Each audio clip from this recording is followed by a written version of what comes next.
retrouver sur les antennes de la télévision panafricaine pour cette autre édition du mérite panafricain des chefs d'État consacrée à deux actualités. Tout d'abord, l'actualité brûlante du côté du Mali avec la promulgation et la validation de la nouvelle loi électorale, une loi qui pourrait permettre au président actuel de la transition, le colonel Assimi Goïta, de se présenter lorsque le pays sera engagé dans des élections présidentielles. Nous parlons donc de cette actualité avec vous, nos invités, dans cette édition du mérite panafricain. En deuxième partie d'émission, on ira du côté de la République démocratique du Congo et ses affrontements entre les rebelles du M23 et les forces armées de la République démocratique du Congo. Quelles sont les possibles solutions pour une sortie de crise de ce côté? Ce sont les deux thématiques qui nous intéressent ce soir. Nous parlons donc de ces thématiques avec vous et nos invités, chers téléspectateurs, dans cette nouvelle édition du mérite panafricain. Sur ce plateau central de la télévision panafricaine, nous sommes avec M. Simondé, et qui est de la partie ce soir. Bonsoir et bienvenue, M. Simon. Bonsoir, M. Wafo. Merci encore une fois de m'inviter ce soir pour ce débat très important. Je voudrais saluer tous les téléspectateurs d'Afrique Média, tous les techniciens, et particulièrement le PDG de ce média, qui nous donne l'occasion de sensibiliser le peuple africain et de nous amener à comprendre qu'il y a des choses qu'on doit faire ensemble pour pouvoir changer les mentalités en Afrique et regarder tous dans la même direction. Merci à vous, M. Simo, d'avoir répondu présent à cette invitation. Également avec nous sur le plateau, le docteur Yam Timba, également de la partie. Bonsoir et bienvenue, docteur Yam. Bonsoir, M. Wafo. Merci de m'avoir invité une fois de plus. Merci à vous. Jonathan Batengene, consultant permanent de la télévision panafricaine, également de la partie. Bonsoir et bienvenue. Bonsoir, M. Wafo. Bonsoir à tous nos aînés qui sont là. Notre père Simo, notre grand frère et surtout inspirant aîné qui nous apprend beaucoup de choses dans les débats panafricains, le docteur Yam, à ceux qui seront dans le Zoom, à tous les téléspectateurs, les panafricanistes inconditionnels, les techniciens, la direction générale, les autorités du Cameroun, mais surtout ceux qui veillent à l'unité et l'indivisibilité de ce cher et beau pays, à notre sécurité, les forces de défense et de sécurité du Cameroun. Merci à vous, Jonathan Batengene. Eh bien, ceux du Zoom, on croit qu'ils nous rejoindront en cours d'émission. On aura Amina Foufana, la dame de fer de Bamako, et Nestor Podassé de l'autre côté du Burkina Faso. Mais avant, on va planter le décor avec cet élément préparé par nos confrères de la télévision chinoise CGTN français, qui revient un peu sur l'adoption de cette loi électorale. On prend l'élément, on revient par la suite sur le plateau pour en parler avec vous et nos invités. Après plusieurs semaines de consultation, le CNT adopte le projet de modification de la loi électorale dans une ambiance électrique, alors que le gouvernement proposait la création de l'autorité indépendante de gestion des élections avec tous les pouvoirs de gérer seul le processus électoral. Le Conseil national de transition impose l'implication du ministère de l'administration territoriale et les partis politiques dans le processus. Au total, le CNT apporte 92 amendements au texte proposé par le gouvernement de la transition. Ces amendements, selon le président de la commission des lois du CNT, visent à corriger les insuffisances et de trouver un large consensus autour du projet. La question électorale est la question de tous les Maliens. Mais ce qu'il faut bien préciser, c'est que lorsqu'on parle des élections, les élections sont faites par les partis politiques. Et nous avons compris dans le texte, du début à la fin, les partis politiques étaient en dehors du texte. C'est cette réalité et cette vérité que nous avons souhaité rétablir. Aussi, il faudra dire que le texte, de par ses insuffisances, vous avez vu qu'il y a beaucoup de bruit autour du ministère de l'administration territoriale. Le ministère de l'administration territoriale ne joue aucun rôle dans les processus électoraux. Et je répète bien, aucun rôle. Le ministère de l'administration territoriale a été rétabli dans ses fonctions régaliennes qui consistent bien sûr à avoir une connaissance pointue sur le maillage territorial de l'administration et donc apporter son appui à l'EJ. Le ministère de l'administration intervient seulement en termes d'appui, puisque l'EJ, en tant qu'autorité, pour pouvoir s'implanter sur le terrain, a besoin de l'administration territoriale. C'est ce rôle qu'on a souhaité confirmer. Les modifications apportées au projet de loi ne sont pas du goût du gouvernement. La ministre déléguée auprès du Premier ministre chargé des réformes institutionnelles estime que les amendements du Conseil national de transition dénaturent le projet et le vident de son objectif. Le gouvernement ne se reconnaît pas dans ce qui est dans ce document, le rapport.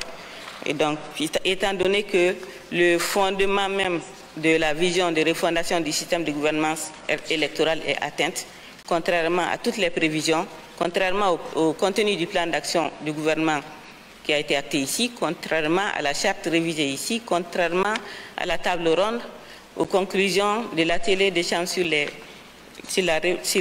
loi électorale, l'avant-projet de loi électorale. Donc, en l'état, le gouvernement ne se reconnaît pas dans les amendements qui sont proposés ici.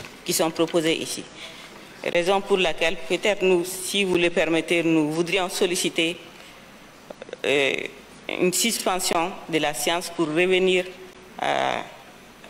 au gouvernement et solliciter maintenant les orientations qu'il faut en la matière, étant au regard du changement profond de vision qui nous est proposé ici. Malgré la demande de suspension par le gouvernement, le CNT adopte le projet de loi à 115 voix. Seuls 3 députés ont voté contre la nouvelle loi électorale, parmi lesquels Fousseïne Ouattara, vice-président de la commission défense du Conseil national de transition. Si les élections passées ont été décriées parce qu'il y a eu beaucoup d'insuffisances dues aussi à la constitution actuelle. Donc on ne peut pas créer une autorité indépendante de gestion des élections sur la base de cette constitution. Il fallait attendre l'élaboration d'une nouvelle constitution pour la constituer. C'est pourquoi, à la forme et au fond, j'ai voté contre les amendements et contre ce projet de loi. Ce n'est pas la fin du processus. Le chef de l'État doit départager le Conseil national de transition et le gouvernement par la promulgation ou non de la loi. Bamako, Maliki Diallo pour CGTN français.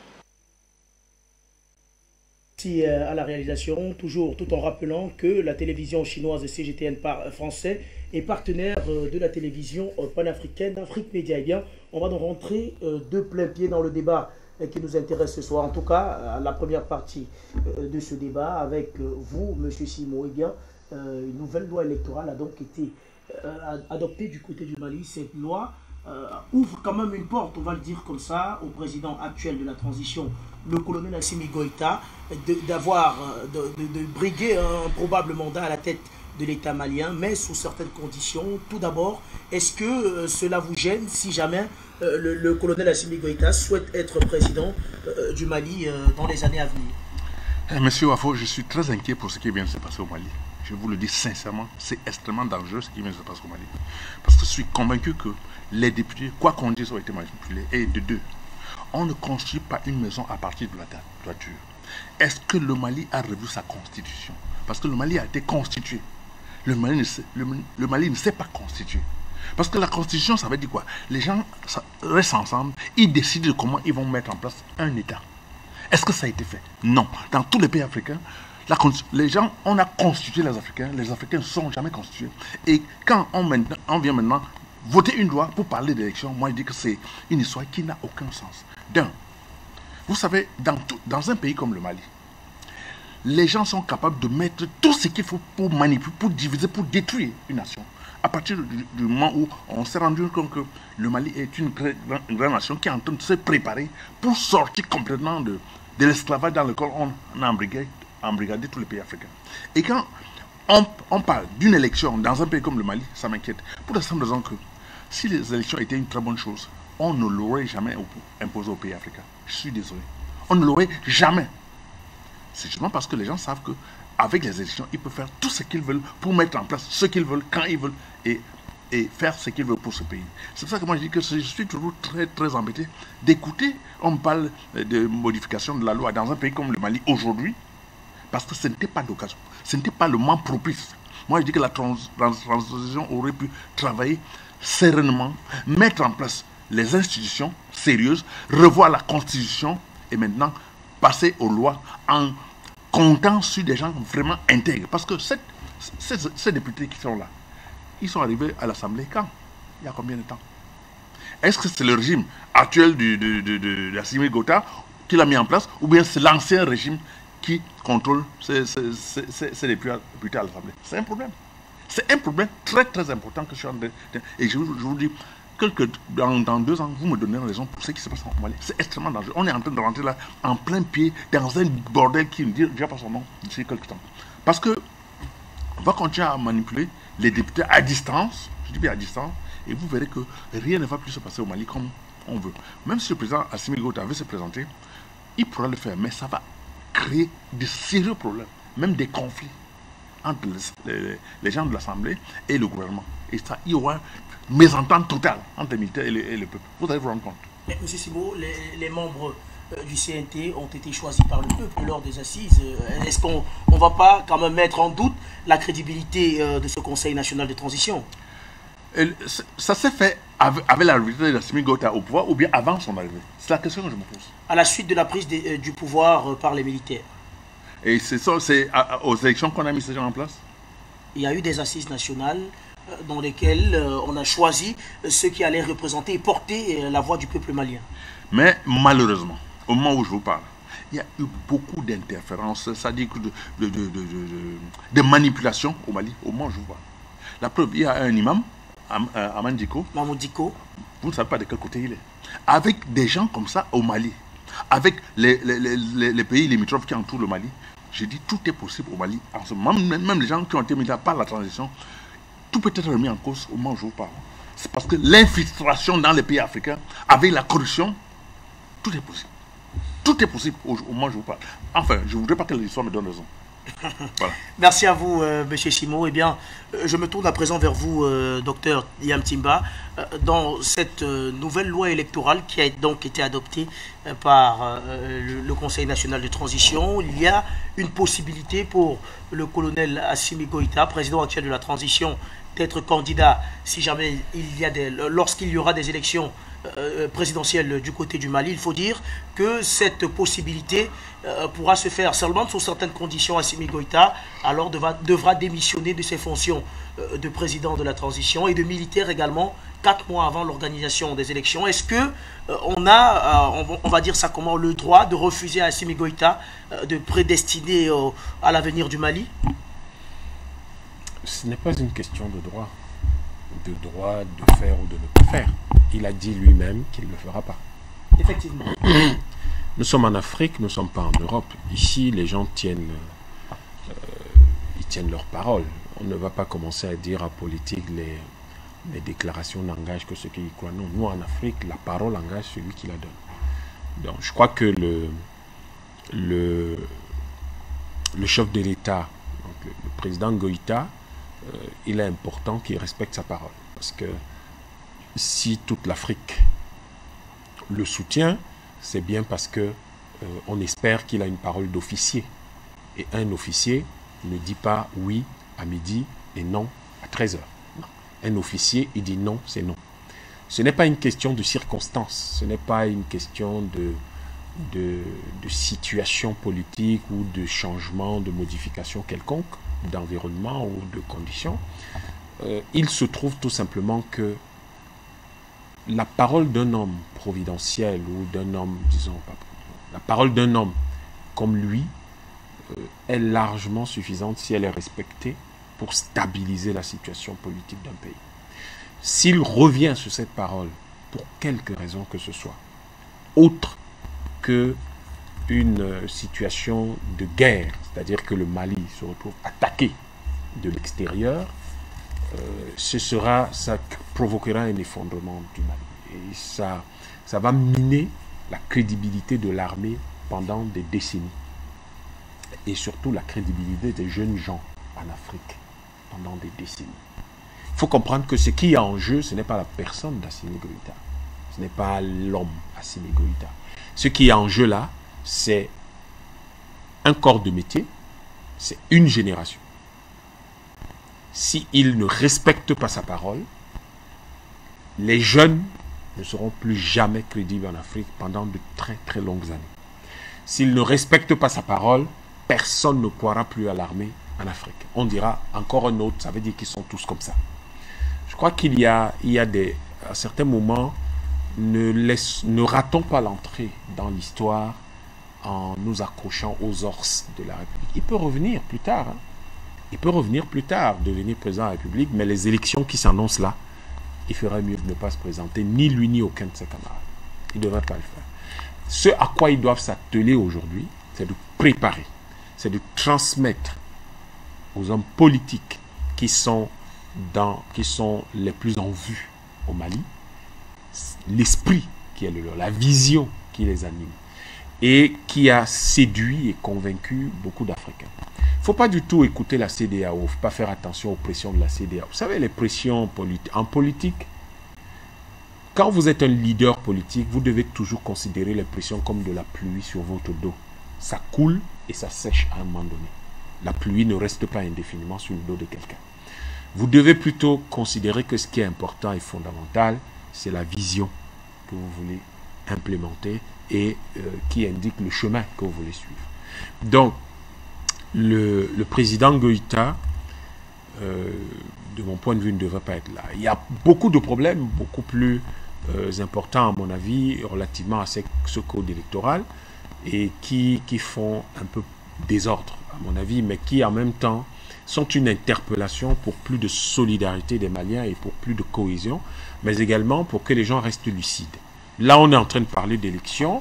Vous avez bien vu que les mots sont durs, les têtes s'échauffent, les gens s'échangent des mots extrêmement délicats, on se parle avec beaucoup de violence et cela montre clairement que les appétits commencent à s'aiguiser et les objectifs personnels risquent de commencer à supplanter les objectifs communs. Donc il est important que peut-être qu'on s'interroge sur l'opportunité de cette loi. Est-ce que c'est maintenant qu'il fallait voter cette loi? Est-ce qu'on est obligé nécessairement de réagir à ce que la CEDEAO demande? Est-ce que le calendrier ne doit-il pas rester le calendrier du Mali et non pas un calendrier qui est, comment dire, inspiré ou imposé par des éléments extérieurs qui n'ont pas de sens. Les éléments de fond de cette loi, comme par exemple le fait de dire que le ministère de l'administration territoriale ne doit pas être impliqué, je pense que il peut y avoir un besoin que ce ministère ait une place. Par contre, le fait qu'il y ait une autorité indépendante qui gère les élections peut rassurer davantage la classe politique, peut rassurer davantage la société civile, pas par défiance contre le gouvernement actuel, mais de manière prospective aussi pour le futur, en espérant que cela va constituer une possibilité de limiter l'incursion ou disons d'éventuelles manipulations qu'un gouvernement dans le futur pourrait essayer d'opérer dans le cadre des élections qui s'organisent. Ce n'est pas une mauvaise chose. Mais il peut être très difficile de croire qu'on peut organiser des élections de quelque niveau que ce soit dans un pays sans que le ministère en charge de la préfectorale puisse pas forcément participer, mais puisse au moins encadrer. Donc, il faut peut-être cette partie-là, et je crois qu'il y a un des intervenants à la fin qui a expliqué pourquoi il a voté contre. C'était un élément, un point critique, un point sensible qu'il fallait quand même prendre en considération. L'autre chose, c'est peut-être que finalement, le gouvernement a voulu que les élections se fassent sans implication de la présidence de la République. Je n'ai pas très bien compris pourquoi ils ont tenu à ce que la présidence de la République nomme un certain nombre de membres du collège électoral, alors que du comité électoral, pardon, alors que le projet de loi excluait totalement la présidence de la République et réduisait et donnait ce pouvoir de nomination plutôt au Premier ministre et à d'autres autorités. Donc, je ne sais pas pourquoi ils ont ramené ça à la présidence de la République. C'était peut-être pas forcément nécessaire. Ce d'autant plus que l'élection présidentielle étant une élection critique, peut-être qu'il aurait été beaucoup plus intéressant dans leur contexte que le président de la République ne s'en mêle pas. Peut-être, je crois que c'était l'idée, surtout qu'un président de la République est toujours soit le président d'un parti politique, soit un membre influent d'un parti politique. Donc si le gouvernement peut nommer ces personnes, il est fort possible que cela prête moins à polémique, même si après on peut s'imaginer que le gouvernement peut être lui-même majoritairement issu d'un parti politique qui peut nommer des personnes qui lui sont favorables. Mais j'imagine que c'est une défiance en réalité pour le Premier ministre actuel. C'est peut-être ce qu'il faut voir. C'est une défiance pour le Premier ministre actuel qui finalement ne nomme qu'un seul membre de ce comité, alors qu'il était censé en nommer, je crois, 4. Et ce qui lui donnait quand même un certain poids politique. Peut-être que les autres membres estiment que cela favoriserait éventuellement le pouvoir, disons favoriserait le parti ou les organisations qui soutiennent le Premier ministre ou dont le Premier ministre actuel est issu. Donc il y a ces éléments d'analyse qui peuvent être placés sur la table, mais qui nous amènent quand même à nous poser la question de où est-ce que le Mali, quelle est la direction que le Mali prend. C'est vrai que la question constitutionnelle soulevée par, nous l'appelons comme ça, Père Simon, la question constitutionnelle qu'il soulève est une question extrêmement importante. Toutes les constitutions, il n'y en a pas une qui soit qui fasse exception. Toutes les constitutions de l'Afrique, des pays d'Afrique noire dans lesquels on parle le français et utilise le franc CFA, sont des constitutions qui ont 3 limites graves et demandent, mais cela s'explique par le fait que ces constitutions soit sont rédigées par des étrangers, vous vous souvenez de la boutade du maréchal Déby avant sa mort par rapport à la Constitution, soit sont rédigées par des juristes qui peuvent être par ailleurs brillants, mais qui sont souvent très médiocres quand il s'agit de rédiger nos constitutions. Médiocres volontairement ou bien? Bien sûr que c'est volontiers. C'est volontaire, et c'est volontaire ou simplement parce que du fait de leur formation, ils ne peuvent pas faire autrement. Ils sont obligés de faire de cette façon-là. Et ces constitutions ont, je parlais de 3 limites graves, qui sont que ces constitutions dénient généralement l'initiative historique à nos peuples, dénient la capacité politique à nos peuples, et dénient à nos peuples généralement l'élément, l'un des éléments majeurs de la souveraineté qu'est la monnaie. Pourquoi je parle de déni la capacité politique à nos peuples? La plupart de nos constitutions disent que les us et coutumes, c'est-à-dire nos traditions, ne doivent pas contredire la Constitution. Mais la Constitution, c'est la loi, et la loi, c'est les us et les coutumes. La loi, c'est pas quelque chose qui tombe du ciel, c'est nos us, c'est les us et les coutumes qui forment la loi. C'est pour ça que vous avez des pays comme le Cameroun où les gens parlent de common law, de droit napoléonien. En fait, quand vous en parlez à ma grand-mère ou à mes tantes, elles sont perdues, elles ne savent même pas de quoi on parle. Elles se demandent si la cour du roi James et la cour de Napoléon et de Louis XIV, c'est ça ici. Bon, elles sont un peu perdues. Donc, or, c'est nos règles ici qui devraient être notre constitution. Et d'autre part, la capacité politique dans le sens où, si vous dites que, si notre constitution n'est pas constituée, c'est-à-dire que le contenu, la substance de nos constitutions, ce n'est pas nos lois, ce n'est pas nos usages et nos coutumes, nos us et nos coutumes, cela veut dire que vous nous déniez la capacité de constituer des États. Puisque nous ne savons pas faire ce que vous faites, que vous appelez constitution, dont vous estimez que nous ne savions pas faire ça. Donc, en fait, on ne sait pas ce que c'est que se constituer en société, en État, etc. Là, le Mali a l'opportunité, peut-être pour la première fois, du fait de l'existence du CNT, d'avoir une assemblée constituante de laquelle, qui va tirer, donc, qui va structurer une constitution qui sera purement africaine et qui peut se fonder sur les traditions, sur les us et coutumes du Mali. Les autres lois en découleraient beaucoup plus naturellement.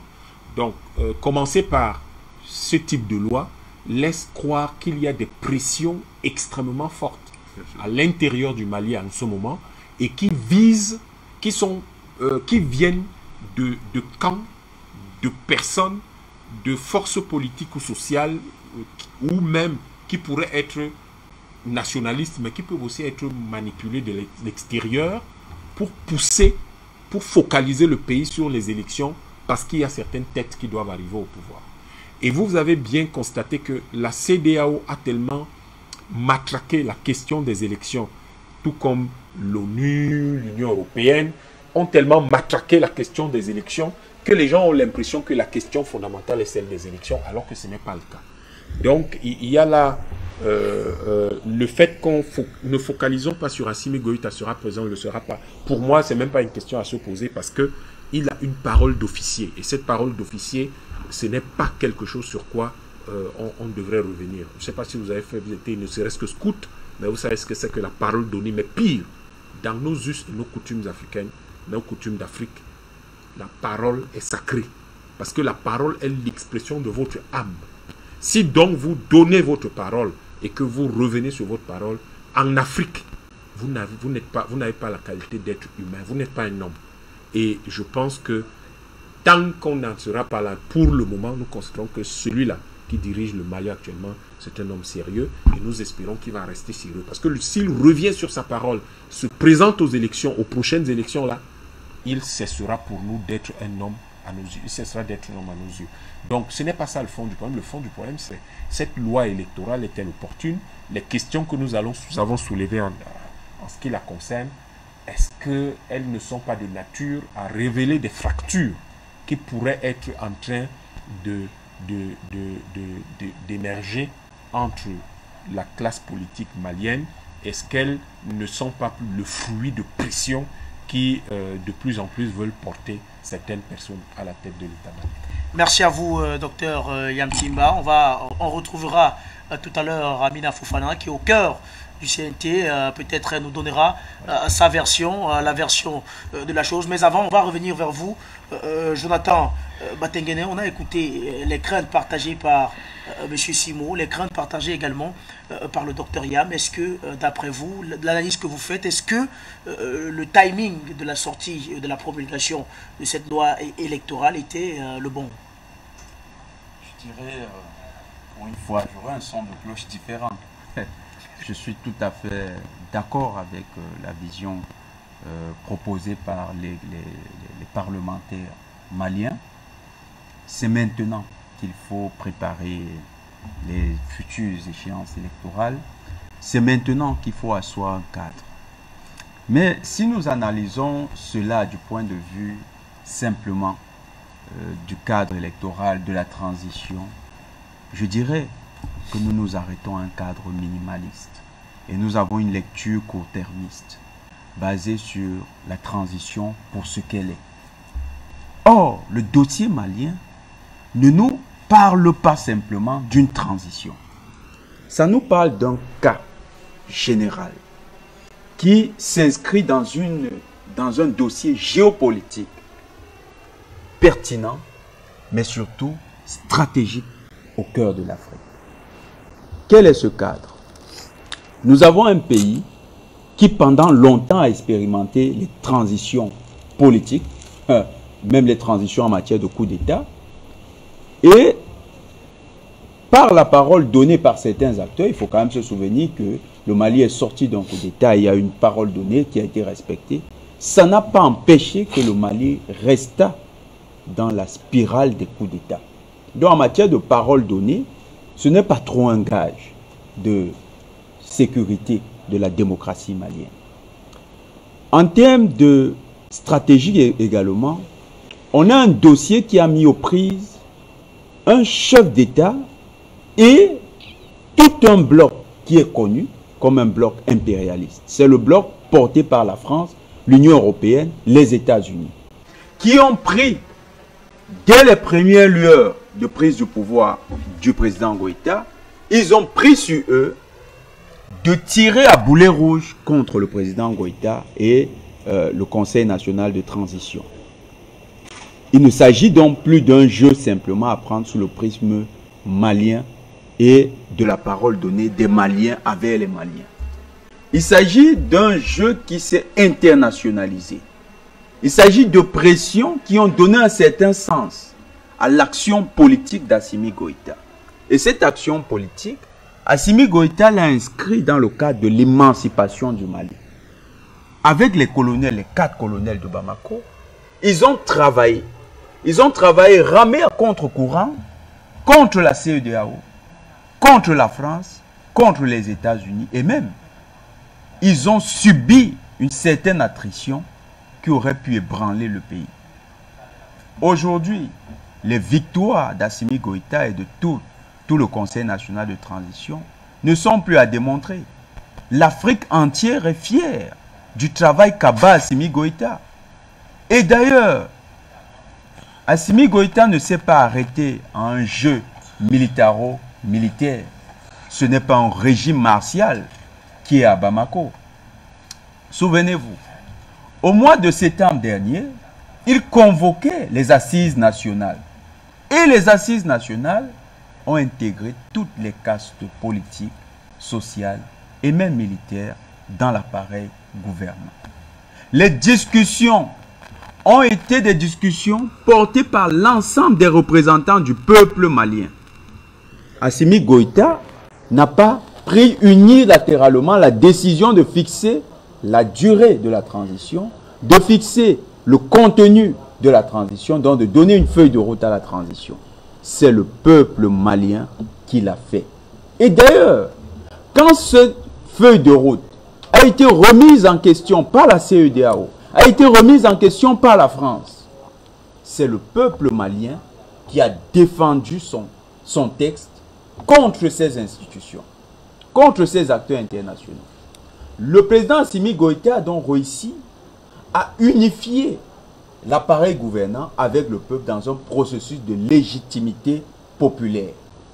Cette légitimité populaire fait que lorsque le représentant de la CEDEAO a voulu se montrer très entreprenant du point de vue politique, les autorités de Bamako l'ont prié de libérer le pays.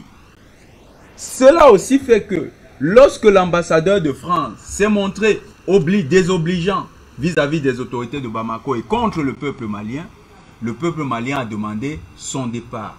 Le président Assimi Goïta le lui a signifié. Le président Assimi Goïta n'a fait que se plier aux exigences du peuple malien. Aujourd'hui, la décision de revoir le cadre électoral, la loi électorale, n'était pas l'initiative d'Assimi Goïta. Contrairement à tout ce qu'on a remarqué dans les transitions en Afrique, ce n'est pas Assimi Goïta qui a dit le temps est très court, non, on pense qu'on peut encore continuer. Ce n'est pas lui, c'est les parlementaires maliens. Les parlementaires maliens se sont rendus compte d'une chose. Monsieur Wafo, nous saluons tous les jours les succès de l'establishment malien actuel. Mais regardez comment est-ce que ces succès se composent. On a monsieur Abdoulaye Diop qui va en Russie, qui va défendre les intérêts du Mali à l'étranger. Avez-vous un seul jour vu Assimi Goïta se sentir lésé, mis sous les lumières de monsieur Diop? Avez-vous senti qu'il y a un conflit de leadership entre ces deux personnalités du Mali? Non.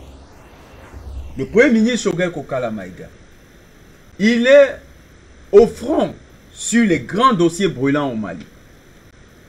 Il faut noter que il y a plusieurs ONG maliennes, il y a plusieurs organisations de la société civile malienne qui se sont dressées contre la présence contre la continuité de M. Maïga en tant que Premier ministre. Avez-vous vu Assimi Goïta s'abaisser au son de ces sirènes pour limoger M. Maïga, M. Choguel Kokala Maïga? Il ne l'a pas fait. Il est resté avec son Premier ministre.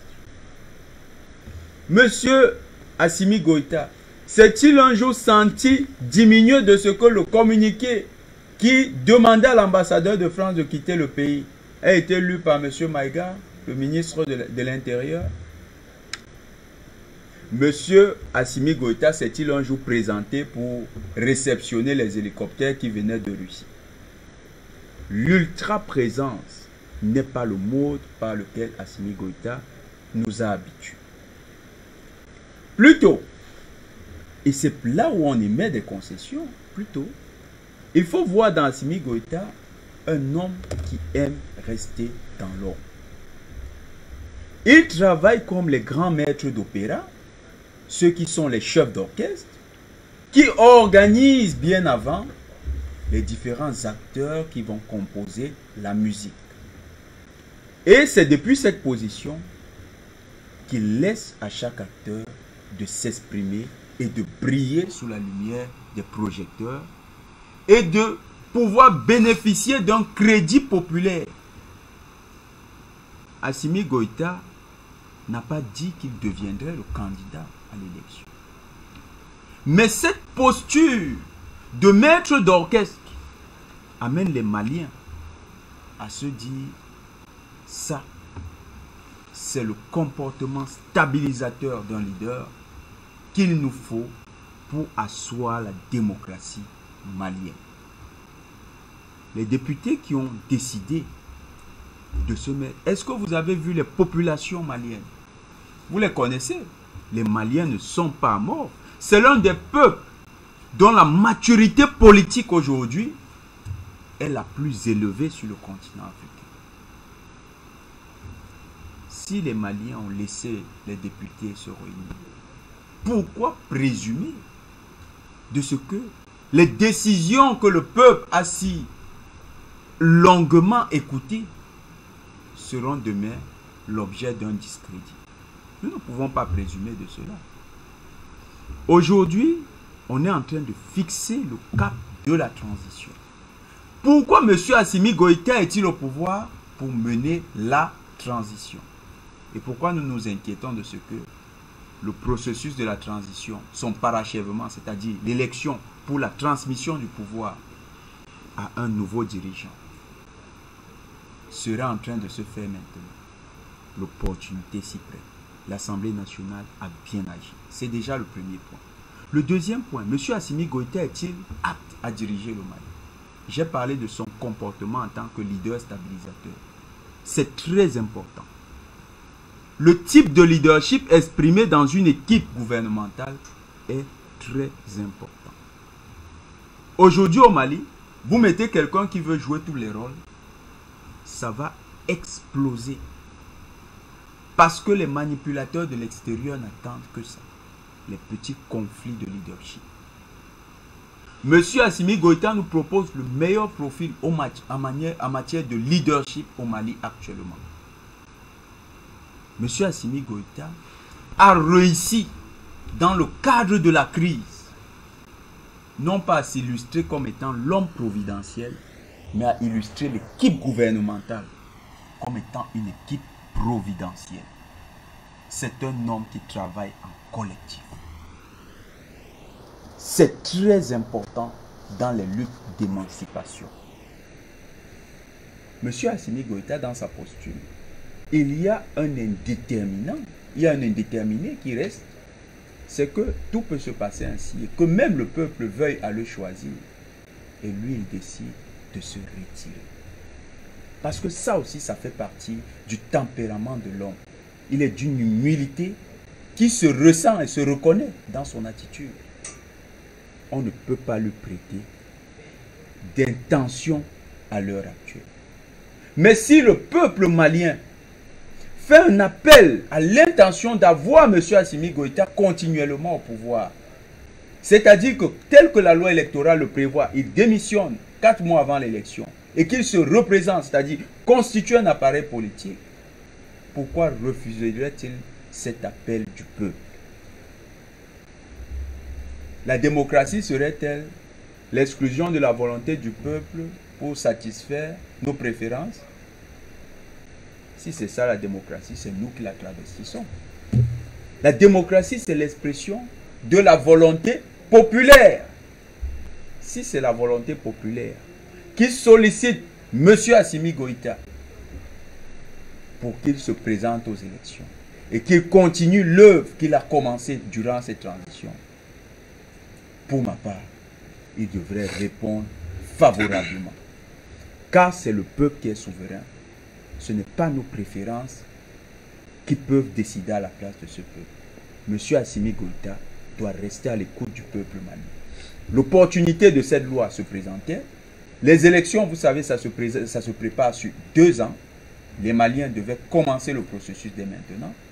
Et M. Assimi Goïta a laissé les institutions commencer leur travail. On est en plein dans la transition. Je ne pense pas que c'est à la fin de la transition qu'on devait commencer à parler de loi électorale. Merci à vous, Jonathan Batengene. Eh bien, pour repréciser un peu les choses, vous l'avez constaté, le titre ce soir, il est interrogatif.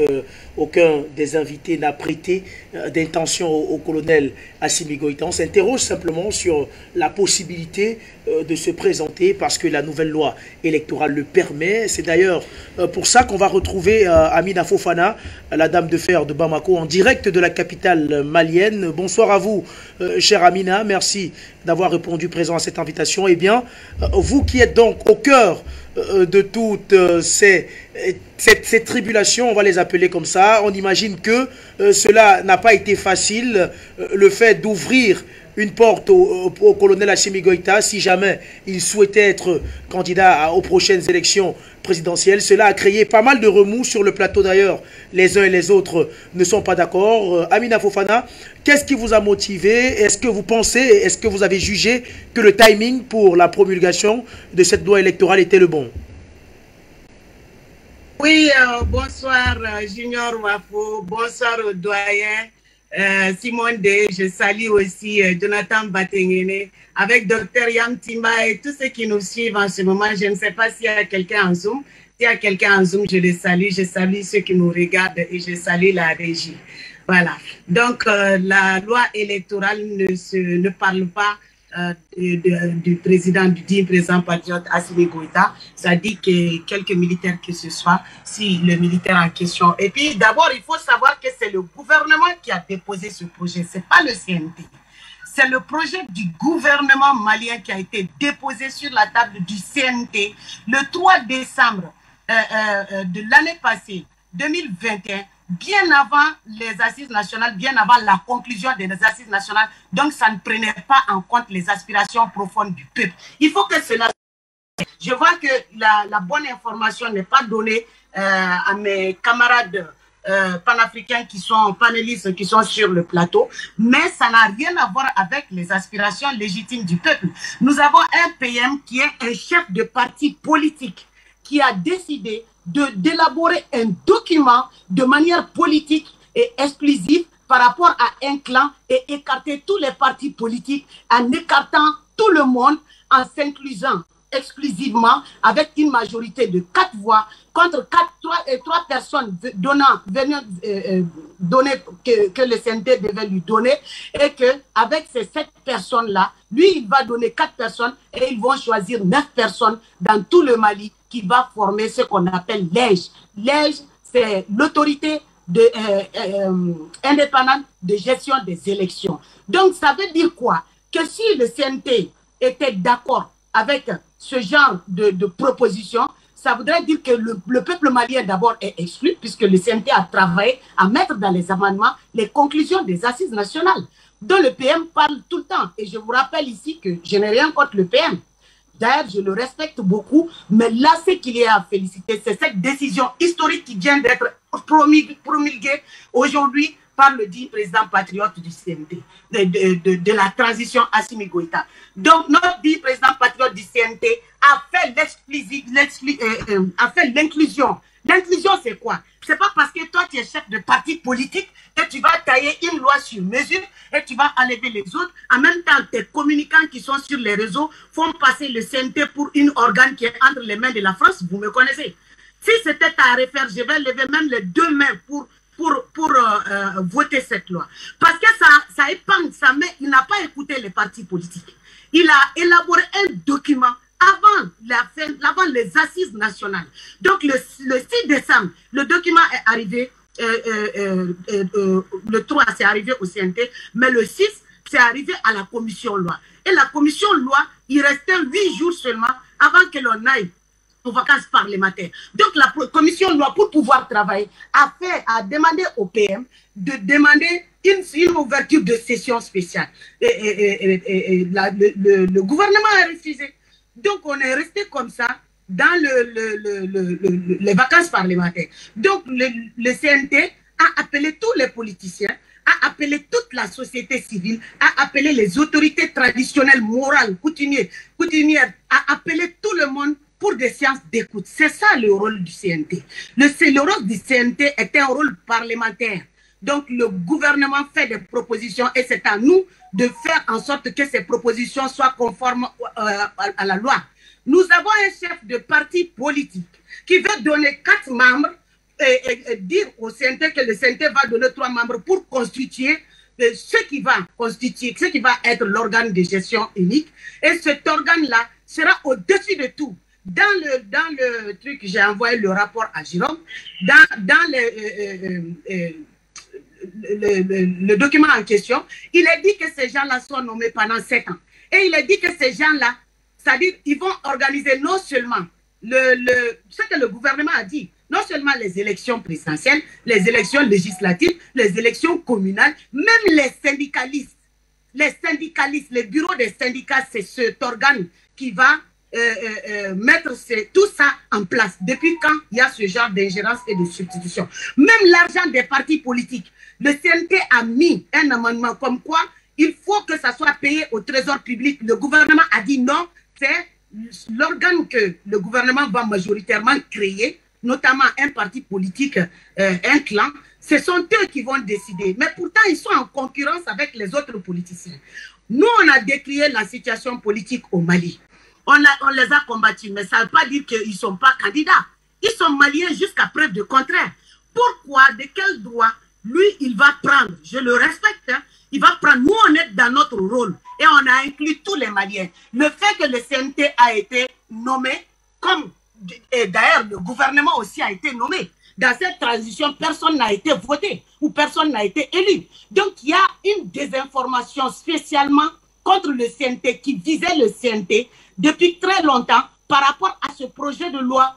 Donc c'est le projet de loi là qui, c'est-à-dire au lieu de faire d'abord la Constitution et ensuite venir avec ce projet de loi, vous allez voir que ce qui intéresse le gouvernement, c'est la prise, c'est le hold-up, si je peux dire ça comme ça, le hold-up électoral à venir. Ça, ce n'est pas possible. Donc le CNT leur a dit, surtout la dame, madame le ministre qui était porteur de dossier, donc le CNT l'a appelé, on l'a écouté 3 fois. Donc, il a été signifié, notifié que la façon dont le gouvernement se donne 4 personnes et donner 3 personnes au CNT, même à oublier, à exclure l'administration territoriale, à exclure comment on peut organiser une élection sans l'administration territoriale. À un moment donné, on aura besoin de l'administration territoriale. Ce sont ça les amendements. Donc, il a été notifié à Madame Diko Sylla, qui représente le gouvernement. Il a été dit que non, il n'y a pas un homme qui doit prendre la domination des élections. Il faut que ça soit inclusif, il faut que tous les Maliens y soient représentés. Donc ça ne lui a pas plu. Elle est repartie avec le dossier au ministère. Donc ils sont partis, le gouvernement a encore envoyé une autre proposition cette fois-ci, comme quoi les 7 membres qui doivent mettre le lège en place, ces 7 membres-là, c'est Assimi Goïta, le dit président patriote, qui va les nommer. Le CNT lui a encore notifié que ce n'est pas une exclusivité. On vous dit que vous êtes trop majoritaire et que ça, c'est pas bon. Vous n'avez pas inclus les partis politiques. Donc, parce que vous jugez, selon leur communicant, que ce sont des gens qui travaillent pour la France. On a peur de la concurrence. Donc, on ne peut pas éliminer la concurrence parce qu'on a la main dans la pâte. Parce qu'on est chef de gouvernement, là, je suis désolé. Donc, il a été notifié que ça aussi, ce n'est pas possible. Donc, maintenant, le CNT a émis des amendements et c'est 92 amendements. Et donc, en plus de ces 92 amendements, il y a 6 amendements qui ont été supprimés. Tout ce qui peut faire de l'appareil électoral la chose du gouvernement, c'est ça qui a été neutralisé. C'est tout. C'est le patriotisme. Ça, c'est un vote historique, hein.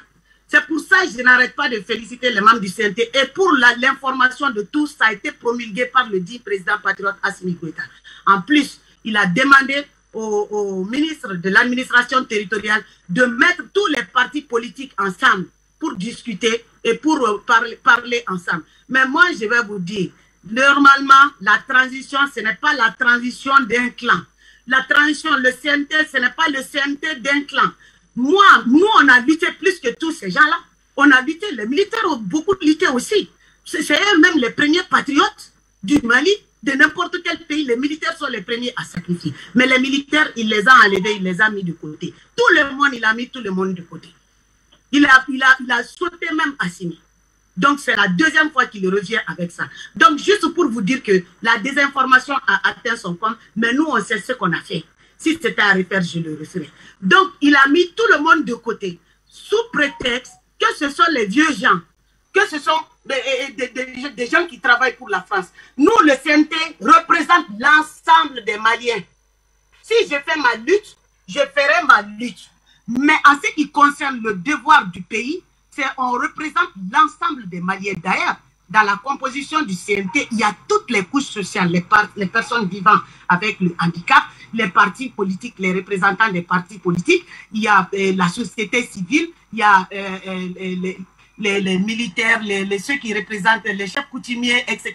Il y a toutes les couches sociales qui forment ce CNT. Si je ne me trompe pas, et je ne me trompe pas, je vous ai dit ici sur ces mêmes plateaux que c'est ma première fois de voir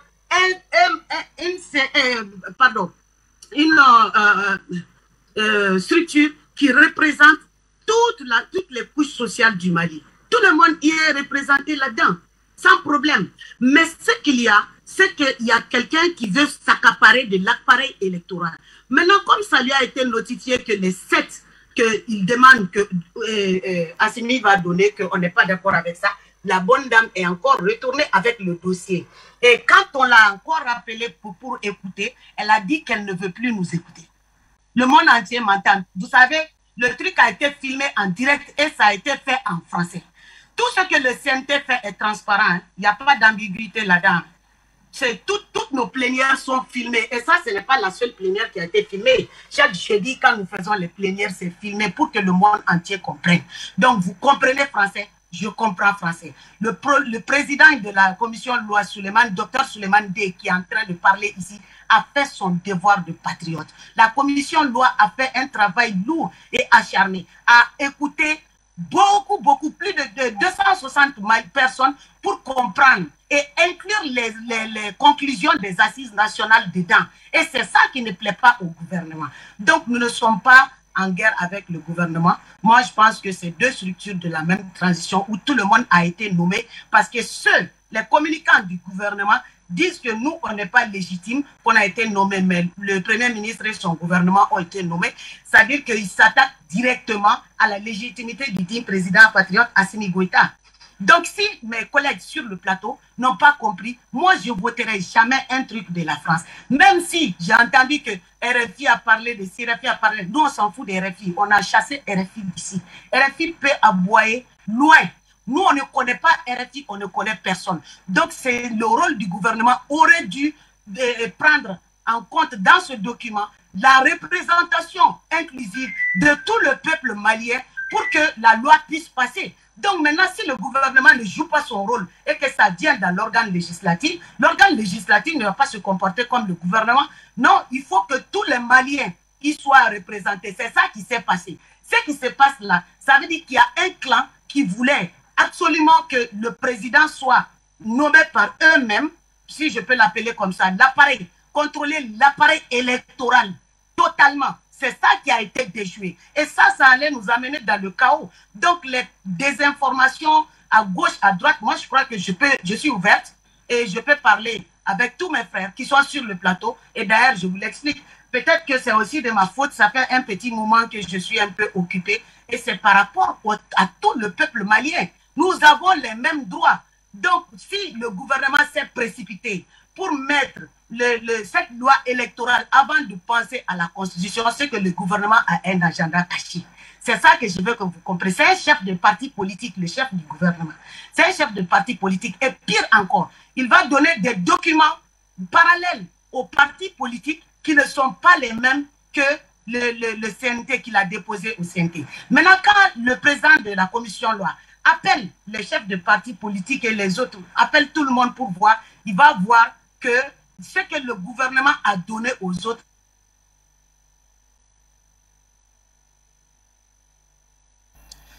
Eh bien, on semble avoir perdu Amina Fofana. des soucis de connexion et de liaison avec Bamako. On va revenir sur le plateau avec vous, Dominique Yamtimba. Vous l'évoquiez déjà il y a quelques instants. Amina Fofana vient de le confirmer, en tout cas.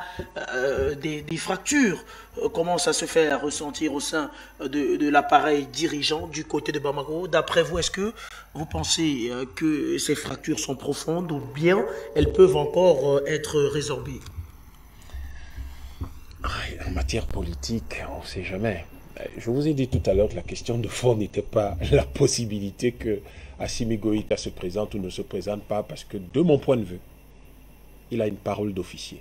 Et croyez-moi, quand on dit la parole en politique, c'est très sérieux. Ce n'est pas quelque chose de léger. C'est très sérieux, et quand il s'agit de corps constitués, c'est encore plus sérieux. Parce que quand on dit parole d'officier, c'est pas moi qui forge, c'est une expression qui existe. Hein. C'est pas moi qui forge ça là tout de suite. C'est une expression qui existe. Je vous donne ma parole d'officier. Parole d'officier, ça veut dire je vais porter une écharpe rouge ce soir sur votre plateau. Je porterai cette écharpe rouge. C'est ça une parole d'officier. Je ne mettrai pas une écharpe de couleur verte. C'est ça une parole d'officier. De l'autre côté, là, on n'est pas sur le plan géopolitique, on est sur le Mali, la politique intérieure. Et contrairement à ce qu'on croit, c'est beaucoup plus complexe et beaucoup plus compliqué quand il s'agit de politique intérieure. Parce qu'en matière de politique intérieure, vous avez les appétits, je ne vous ai pas dit certain, les appétits qui vont se manifester, s'exprimer. Et il est clair qu'il fallait s'attendre à ça, à un moment ou à un autre. Je suis très content de l'information que Amina Fofana nous apporte, parce que elle a rappelé clairement un projet de loi, donc c'est le gouvernement qui l'a proposé, mais surtout que ce projet-là court depuis 6 mois. C'est extrêmement important de le savoir. Et il est clair que lorsque vous regardez, lorsque vous écoutez tout ce qu'elle dit, et vous voyez les comptes rendus qui circulent sur ce qui s'est passé et sur le texte qui a été adopté et qui a été promulgué, vous comprenez très bien qu'il y a un gros problème. Le problème de fond, c'est que dans une situation apaisée ou comme celle qu'on a vécue en début d'année, on aurait dû commencer par la constituante. Vous ne pouvez pas commencer à faire des lois particulières alors que la loi fondamentale n'existe pas. Demain, quand on fera la constitution et qu'elle sera en contradiction, votre loi sera en contradiction avec la constitution, on fait quoi? On fait quoi? On va reprendre, on va être obligé de reprendre parce que aucune loi ne doit contredire la constitution. Donc on est effectivement dans le scénario de ces forces qui commencent à s'entrechoquer parce que tout le monde est désormais focalisé sur les élections. Mais il y en a certains qui ne pensent qu'à ça depuis toujours. Comment remplacer Assimi Goïta ou comment rester dans les cercles du pouvoir pour pouvoir, afin de jouer une partition, pas forcément de construction du pays, mais une partition, une équation personnelle qui est celle de peut-être, oui, peut-être, mais pas forcément, mais surtout, les gens veulent être au cœur du pouvoir, avoir du pouvoir. Et là, tout à l'heure, je vous disais, ce qui m'interpelle plus, c'est pas ce qu'on dit sur Assimi Goïta, sur les possibilités que cela lui ouvre, parce que vraiment, je m'en soucie pas tellement. Mais ce qui, moi, m'interpelle, c'est la structure même de ce texte et la façon dont on est arrivé à son adoption. Et je suis très content de tout ce qu'Amina Fofana nous a dit, parce que les éléments centraux de ce texte-là, c'est qui contrôle le processus électoral. Je vous ai dit tout à l'heure que j'étais un peu surpris que le ministère de l'administration territoriale, qui est censé être dans tous les pays du monde, le ministère qui est partout, effectivement, le ministère qui assure la police de la vie nationale, que ce ministère-là soit totalement hors jeu. Et là, vous voyez qu'elle nous annonce que le président de la République a demandé, non pas, elle n'a pas demandé à quelqu'un d'autre, mais au ministre de l'administration territoriale de discuter, de mettre tous les partis politiques en place. Parce qu'au fond, un parti politique, il est autorisé par le ministère, ou tout au moins on déclare au ministère de l'administration territoriale. Mais comment se fait-il que l'activité majeure, Parce que l'activité la plus importante d'un parti politique, c'est les élections. L'activité majeure des partis politiques, vous excluez. Vous voulez faire une loi qui exclut ce ministère qui donne l'autorisation à un parti politique d'exercer ou pas. C'est une chose assez curieuse. Et de l'autre côté, nous constatons que je doute fort qu'il y ait beaucoup de forces extérieures qui puissent manipuler les Maliens aujourd'hui. En tout cas, ceux qui sont dans le CNT ou le gouvernement. J'en doute. Le problème, il est plus interne. Je crois que c'est un problème de politique interne et c'est un problème d'ambition, des ambitions nationales des gens, des citoyens. Il y a des gens qui pensent que, je crois qu'ils sont parfaitement convaincus que les colonels de Bamako, comme on les appelle, ne vont pas se présenter. Qu'ils vont respecter leur parole d'officier, je le crois. Et ils se fondent sur cette hypothèse ou sur cette conviction-là pour se dire, c'est notre chance. Mais il faut faire attention parce que le Mali d'aujourd'hui n'est pas... Personne ne peut se lever et dire, c'est moi qui ai fait ce Mali-là, que c'est moi ce Mali-là. Je ne crois pas. Je pense que le Mali d'aujourd'hui, c'est le fait qu'il y a eu un faisceau d'actions menées par toutes les forces politiques actuelles, ou tout au moins l'essentiel des forces politiques qui mènent la barque aujourd'hui, qui a permis cela. C'est à la fois la société civile, je crois que le Premier ministre a été porté essentiellement par la société civile, c'est les partis politiques qui allaient dans le sens du changement, mais c'est également ces militaires qui ont pris le risque de dire essayons de siffler la fin de la récréation pour donner le temps de la réorganisation à notre pays pour qu'il avance dans la bonne direction désormais. Et je crois que les problèmes de fond, c'est par exemple de contrôler la communication de chaque camp. Parce que lorsque on regarde, on observe que cette communication-là, ça s'entrechoque un peu. Ça s'entrechoque. Il faut qu'on contrôle la communication de chaque camp, qu'on reste focalisé sur ce qui a fait la grandeur, ce qui fait la grandeur du CNT, du gouvernement, de la présidence de la République et de cette architecture-là qui émerveille le monde entier et inspire les Africains à travers le continent. Il faut que la communication reste une communication courtoise, une communication très contrôlée qui ne va pas dans le sens de célébrer certains mais pire d'essayer de dénigrer certains. Parce que dans ce dénigrement ou dans le fait de vouloir écraser les autres, on risque de donner à nouveau de la place aux forces étrangères qu'on a tout fait de mettre dehors. Et les gens, c'est légitime que des Maliens aient l'ambition de diriger leur pays. Mais il faut surtout penser que même si vous arrivez aujourd'hui au pouvoir, vous n'y resterez pas éternellement. Et le Mali va vous survivre.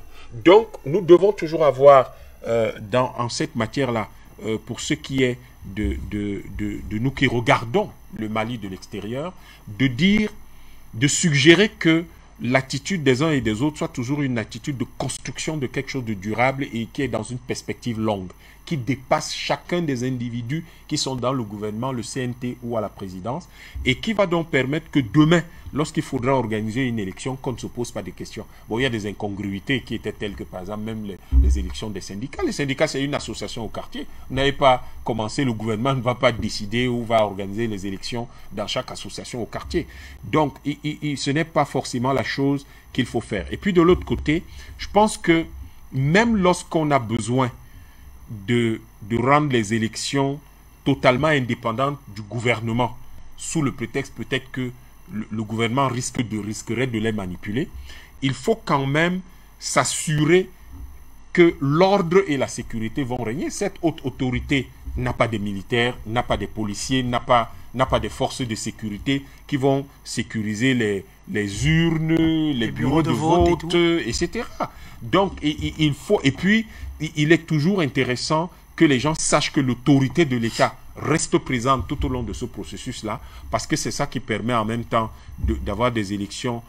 C'est une des garanties des élections libres et transparentes lorsque cette force-là, cet encadrement est bien utilisé. Maintenant, sur une question, pour sortir, sur une question assez spécifique. Elle semble périphérique pour moi, mais il faut quand même qu'on le précise parce que Jonathan Batangene l'a soulevé. Je pense que nous ne devons pas ramener les problèmes des États aux problèmes des individus. Et je crois que c'est l'une des choses que soulève l'intervention de Amina Fofana. Que le président soit un leader stabilisateur, la meilleure preuve de cette stabilisation est d'abord qu'il respecte sa parole et qu'il organise les choses d'une manière telle que sans lui, le pays continue à fonctionner normalement et dans la direction qu'il a imprimée. C'est ça un vrai leader. Historiquement ou en matière de management, c'est ça le bon leader stabilisateur. L'autre chose, c'est la question n'est pas aujourd'hui de s'interroger sur son droit à devenir président ou pas. La question est de s'interroger sur le fait qu'il y a une promesse présidentielle qui est de dire je ne me présenterai pas, à moins que Assimi Goïta décide de devenir un Ouattarabis. Sauf que là, nous avons le sentiment que c'est un comportement très différent, c'est une personnalité très différente. Et il n'est pas, il serait terrible, et je vous le dis, hein, vraiment terrible et horrible en même temps, de se retrouver que les gens spéculent plus sur sa capacité ou sur le fait qu'il va se présenter, ne va pas se présenter. Ce n'est pas la question essentielle pour le Mali. La question essentielle pour le Mali, à mon avis, nous l'avons entendu de la bouche même de Mme Aminata Fofana, c'est de dire qu'elle est malienne, elle est au CNT, elle connaît mieux ce qui se passe là-bas que nous. Je crois que la question essentielle, c'est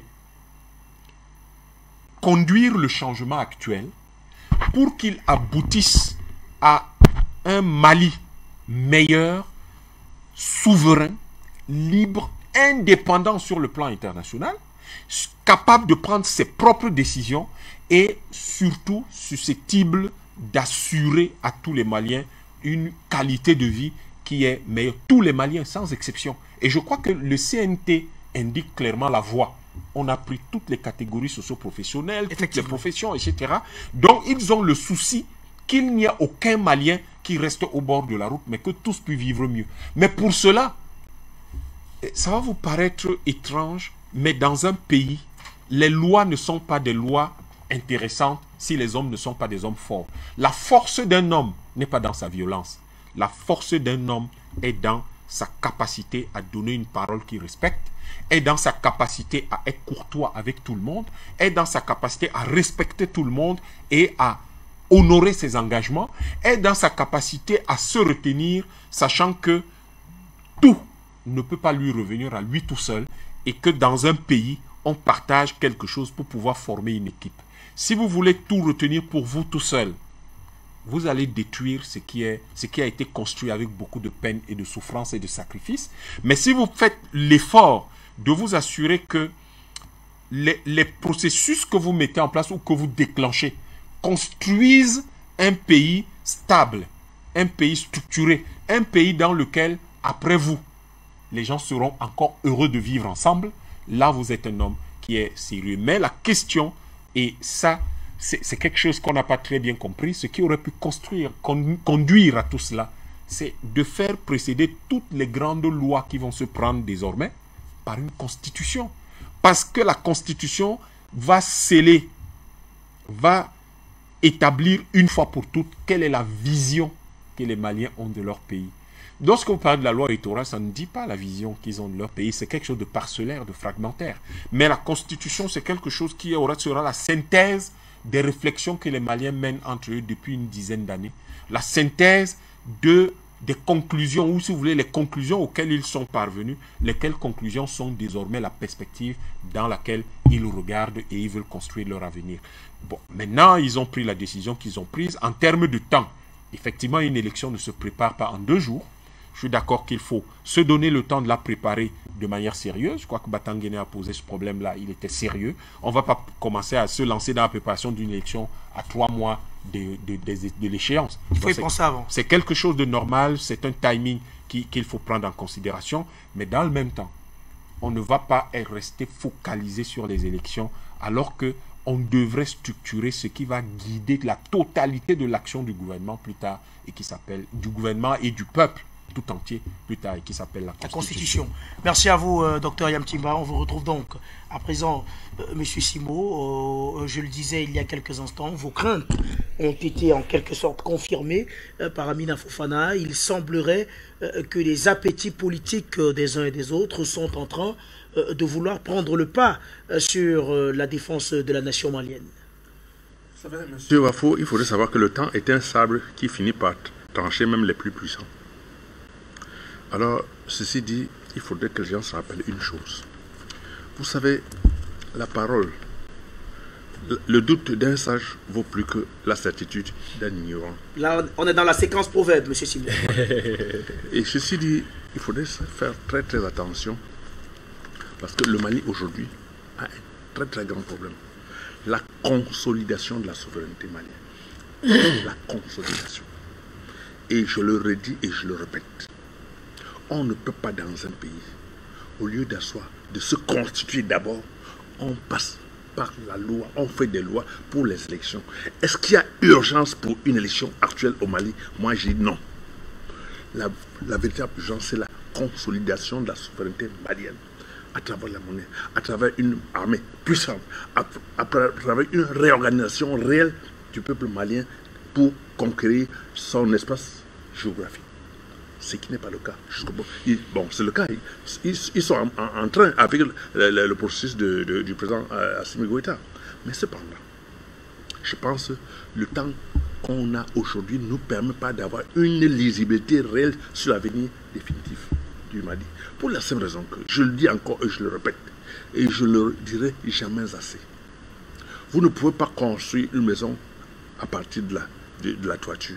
C'est à partir de la fondation. Sinon, vous allez passer tout le temps à aménager les murs qui vont se fendiller. Parce que la fondation n'est pas solide. Il n'y a rien au fond. Le peuple malien est encore divisé. C'est la constitution. Parce que la constitution, on s'assoit ensemble, on dit, qu'est-ce qu'on fait? L'avenir, c'est quoi? Et quand on l'a fait, c'est une fondation solide. Et à partir de cette fondation, on peut construire n'importe quoi. Mais aujourd'hui, on se lève pour parler d'un code électoral, pour aller aux élections. Dans un pays fragile encore, où tout est possible à tout moment, quoi qu'on dise, quoi qu'on pense, je suis désolé, rien n'est encore solide au Mali aujourd'hui pour parler des élections. Moi, j'aurais souhaité que le président Assimi Goïta qui est là, qu'il fasse même 5 ans, le temps d'asseoir une véritable base avant de penser élection. Pour moi, il est tout. Et je sais que je dis encore une fois, c'est la pression de la CEDEAO, même si on ne le dit pas assez. C'est la pression. Non, c'est la CEDEAO avec le concours de l'OTAN. Parce qu'on oublie trop que ce sont ces gens qui font la pression. On a beau dire, on a beau parler d'Assimi Goïta, il est puissant, il est fort. La Russie aide.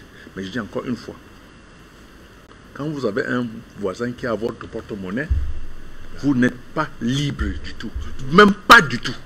Tant que le Mali n'aura pas créé sa monnaie, se mettre sur la base de sa monnaie pour parler de ce qu'ils font aujourd'hui, ils sont fragiles. Très très fragile. Je suis désolé. Développez toutes les théories que vous avez. Moi, je suis docteur en rien. Je suis docteur en rien. Je suis professeur en rien. Mais je dis encore une fois, il faut qu'on fasse très attention. Le Mali est un exemple pour lequel tous les pays africains devraient s'inspirer. Mais avec ce qui se passe là, je ne voudrais pas avoir raison. Mais vraiment pas du tout. Mais je dis encore, tant qu'on n'a pas assez une véritable constitution pour le Mali et qu'on se met à bâtir des choses sur des trucs éphémères et légers, moi j'ai peur. J'ai peur pour l'Afrique parce que le Mali, c'est le symbole de l'autodétermination du peuple africain. C'est un symbole pour moi, c'est très important. Moi, je me suis toujours basé sur ce qui se passe au Mali pour voir l'avenir de l'Afrique. Mais aujourd'hui, j'ai des incertitudes avec la décision qui est en train d'être prise. C'est ce que je pense. Je peux me tromper, mais encore une fois, j'ai peur. Pour la simple raison que quand encore le Mali, sous le joug du franc CFA, de cette monnaie, j'ai peur. On a beau dire, le peuple malien s'est levé comme un seul homme pour prendre son pouvoir, mais quand vous avez faim et que vous tâtez votre poche, ce voisin qui va vous donner l'argent pour acheter un bout de pain, vous n'êtes pas libre. C'est ce que je peux dire. Merci à vous, M. Simon. Eh bien, Jonathan Batengene, je reviens vers vous. Faut-il voir dans les positions des uns et des autres du côté l'équipe, la grande équipe, en tout cas dirigeante du Mali, une sorte de pression? Cette équipe a-t-elle subi, ou elle subit-elle des pressions extérieures, ou bien vous êtes plus de l'avis du docteur Yam, selon lesquelles, au lieu de subir les pressions de l'extérieur, ce sont des pressions en interne, des pressions qui concernent plus la gestion des appétits politiques des uns et des autres du côté du Mali? Nous devons être honnêtes, je suis d'accord sur un point avec le docteur Yam, c'est la politique interne à ses méandres. N'allons pas croire qu'en fabriquant des démocraties légitimes du point de vue interne, ça veut dire qu'on s'assoit dans un consensualisme utopique, où les acteurs agissent par consensus naturel, sont d'accord sur tout, ça rend simplement à aller valider les décisions.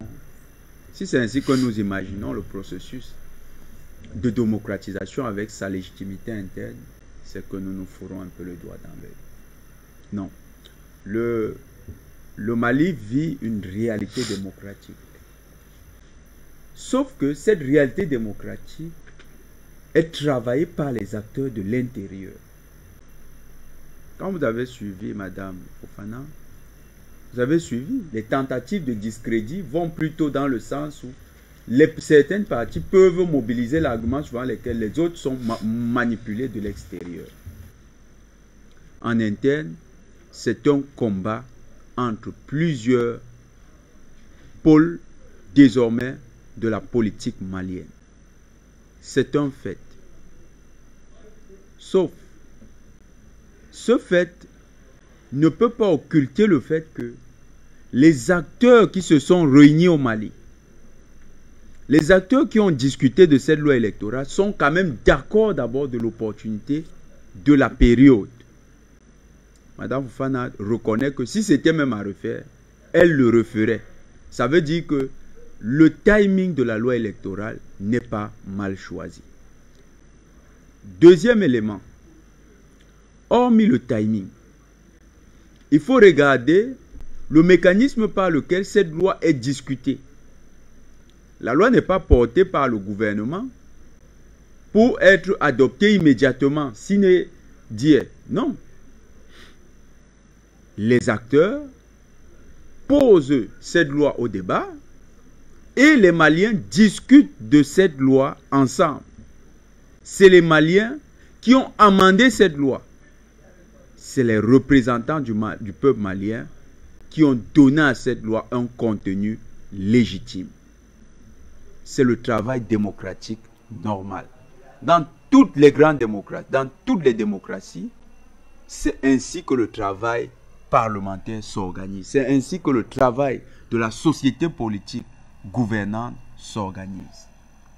Le travail n'est pas un gouvernement éclairé et un parlement éclairé. Non. C'est ensemble que les différentes institutions se complètent. Mais il faut noter un élément.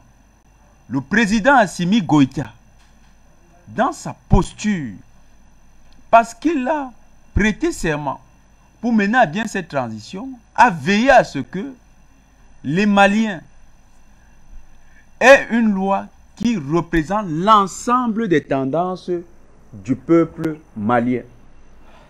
Il a renvoyé la loi vers le Conseil national de transition.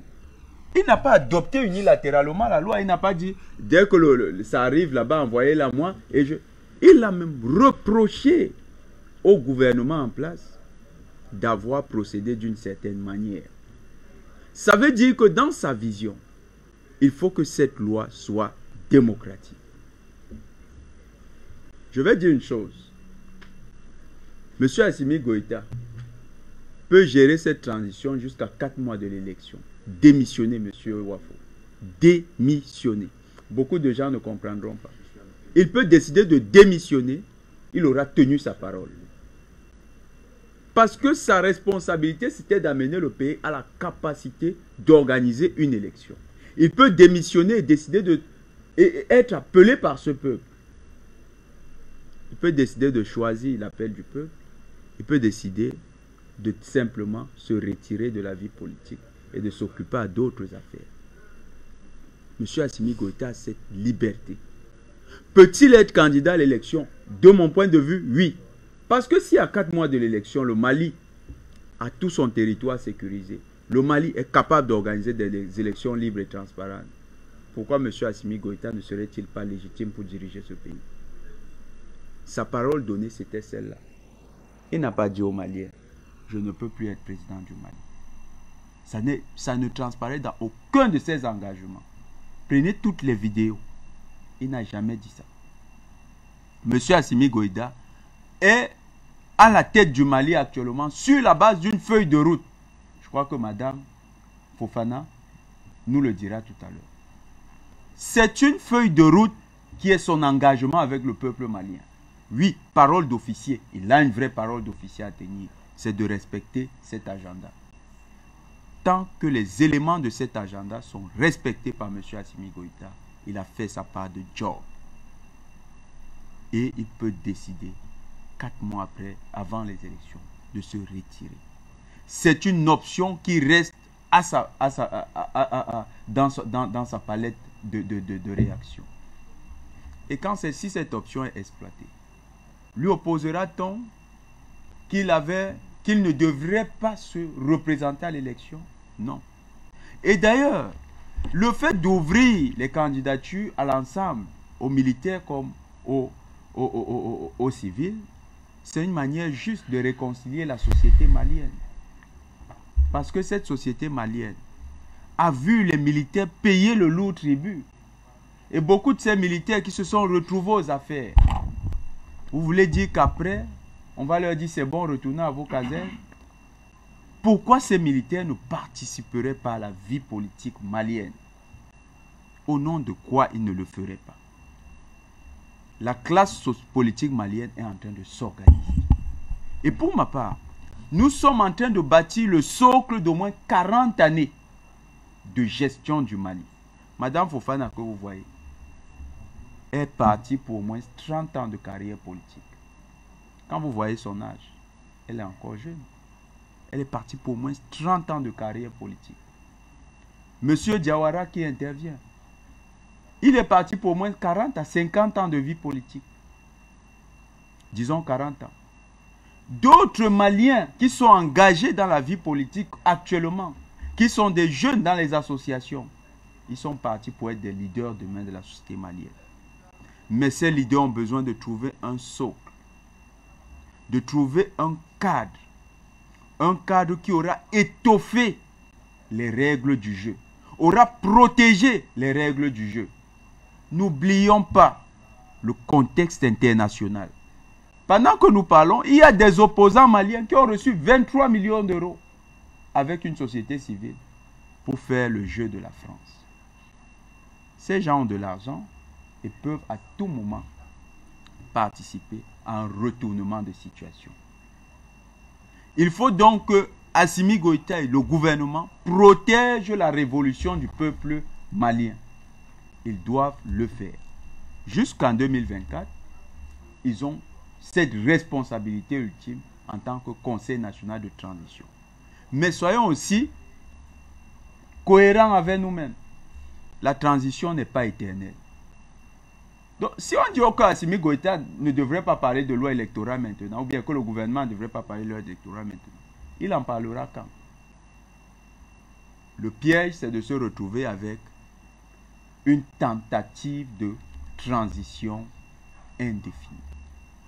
Et ça, ce serait donc violer sa propre parole donnée au peuple malien par le président Assimi Goïta.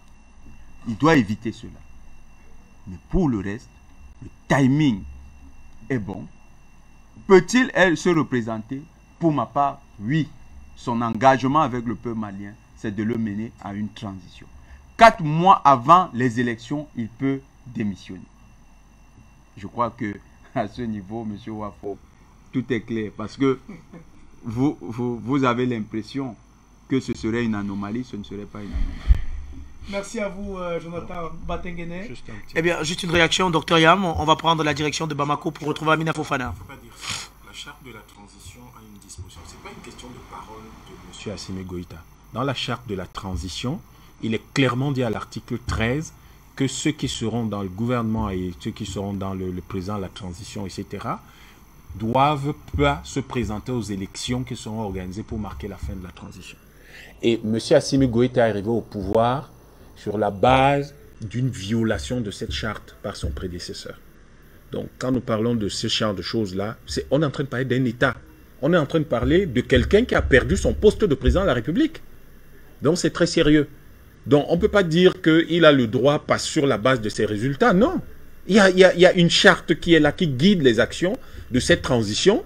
Lui qui s'est plaint ou qui a rappelé qu'il ne peut pas être dans le pays de la charte du Mandé et regarder les gens piétiner les lois comme ils le veulent, ne peut pas se permettre de revenir dessus.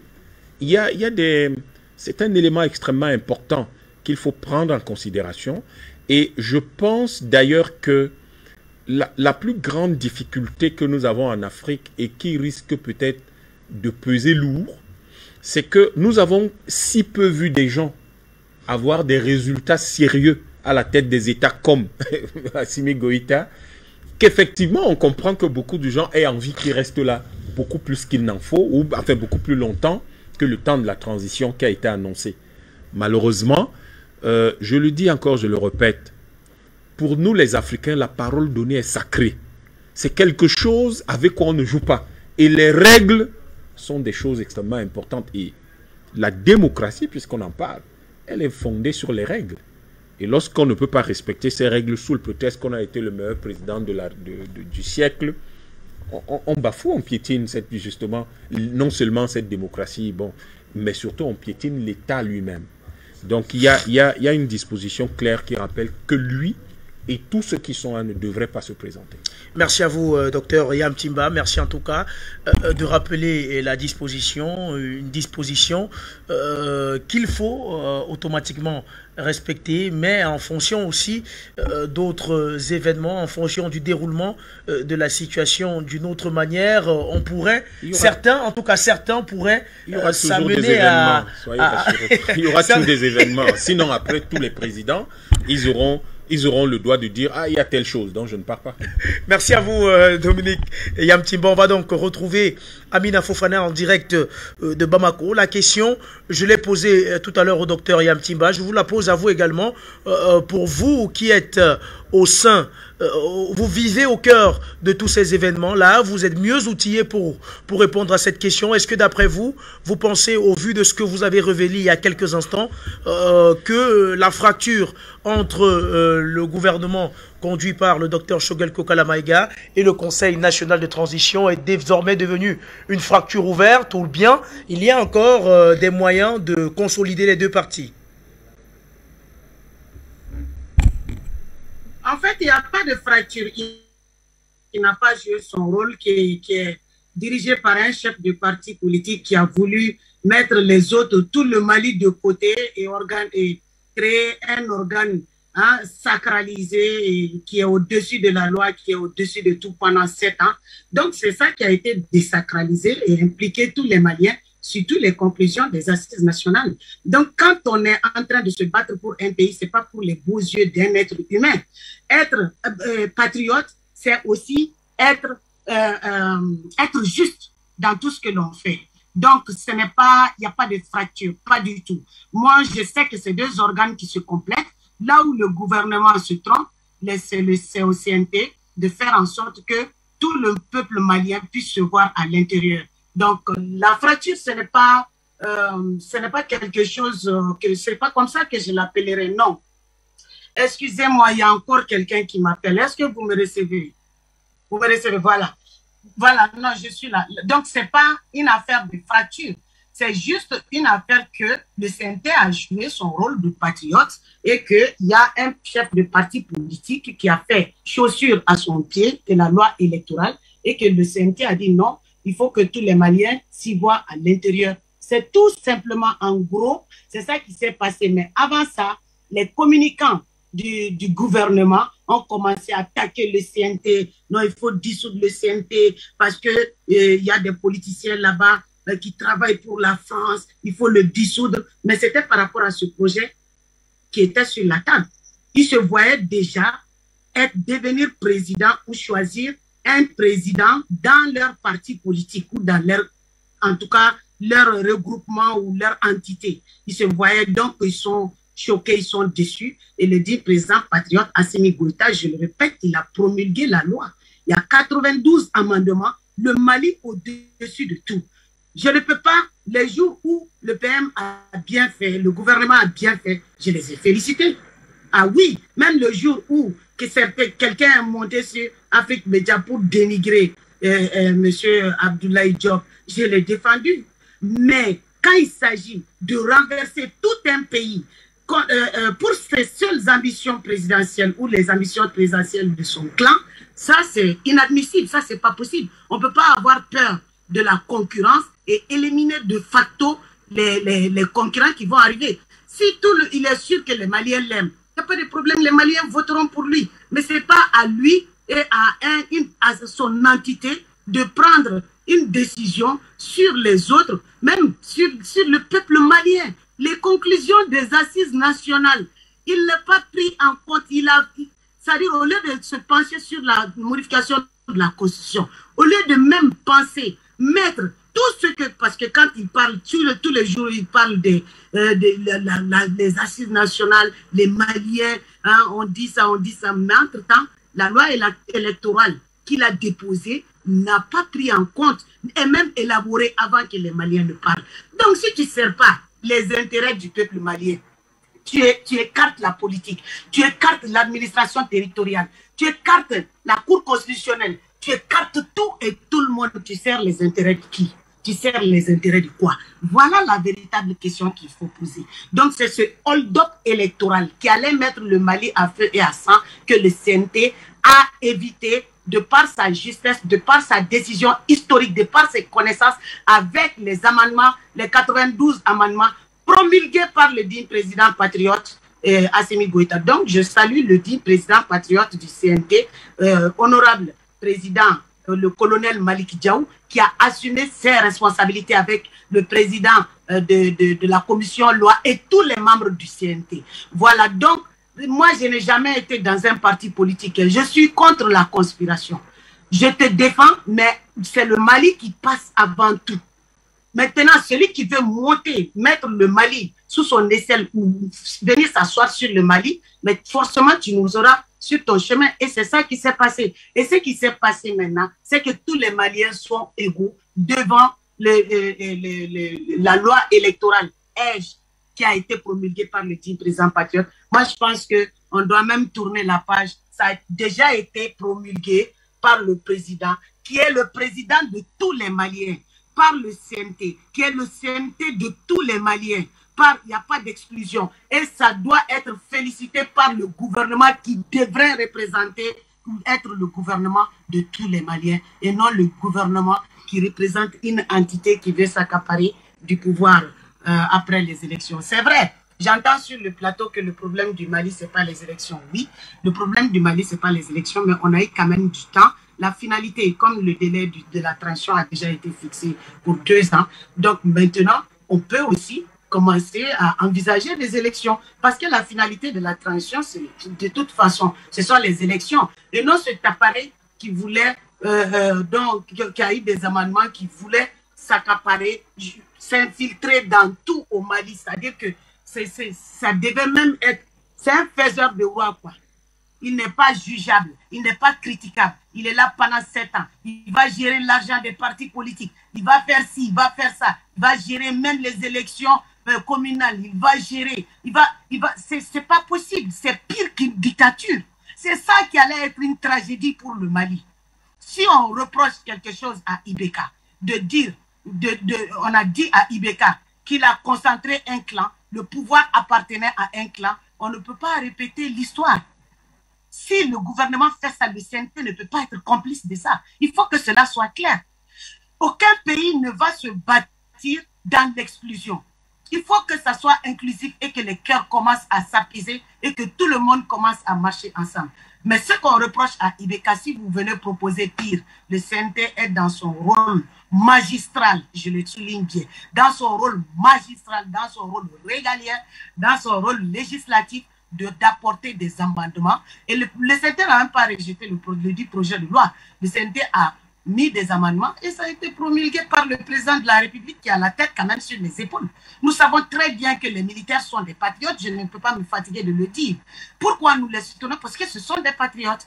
Je soutenais aussi le PM, mais avec cette posture électorale, franchement, je suis désolé, le Mali passe avant tout. On a évité un bain de sang, un point, un trait, et je le répète, si c'était à refaire, je vais lever les deux bras pour voter cette loi. Merci beaucoup. Voilà, on va vous relancer en restant justement sur le président de la transition malienne, le colonel Assimi Goïta. La question centrale qui nous intéresse ce soir est celle de savoir est-ce qu'il sera candidat à l'élection présidentielle à venir. Pour vous qui êtes malienne, pour vous qui êtes membre du Conseil national de transition, est-ce que vous pensez que le colonel Assimi Goïta doit être candidat à cette élection-là, ou bien il doit organiser les choses telles que le disait Yam Thiébé il y a quelques instants, de telle en sorte que, même s'il n'est pas là, que le Mali continue à aller dans la direction qu'il a voulu impulser à ce grand pays? En fait, ce qui a été dit dans l'ENGE, l'autorité de gestion des élections, indépendante de gestion des élections, c'est qu'au lieu que ça soit 6 mois pour qu'un candidat militaire ou policier, en tout cas un corps habillé, se présente, il faut que cela soit ramené. Ça, c'est un des amendements. Il faut que cela soit ramené à 4 mois avant les élections et que le dit militaire ou policier ou porteur d'uniforme enlève son uniforme pour être candidat. Bon, je ne sais pas si le dit président patriote Assimi Goïta veut être candidat. Si l'un des autres militaires patriotes veut être candidat, ce que je sais, c'est que Assimi, c'est un Malien. Ce que je sais, la porte est ouverte pour n'importe quel Malien. C'est ça qui est là. N'importe quel Malien, quand on remplit les critères qui sont là pour être éligible, n'importe quel Malien est libre de se présenter, n'importe quel militaire. Il ne s'agit pas forcément... Le jour où je vais entendre où je vais avoir une certitude quelconque, je vais entendre que d'ailleurs le président Assimi Goïta, s'il veut se présenter, on le saura. On le saura, mais moi je ne peux pas me substituer à lui pour dire que il va faire ci, il va faire cela, tout simplement parce que je ne sais pas. Mais ce qui est sûr, c'est qu'ils sont tous des Maliens. Les militaires sont des Maliens, les policiers sont des Maliens, les douaniers sont des Maliens. Ils sont tous des Maliens. Donc, ils sont libres. La porte est ouverte à tous les Maliens. Et c'est cette porte-là qui avait été fermée à tous les Maliens que le CNT a ouvert pour tout l'ensemble du peuple malien. Dans un devoir historique qu'on essaye de salir. Et en tout cas, vous, Amina Fofana,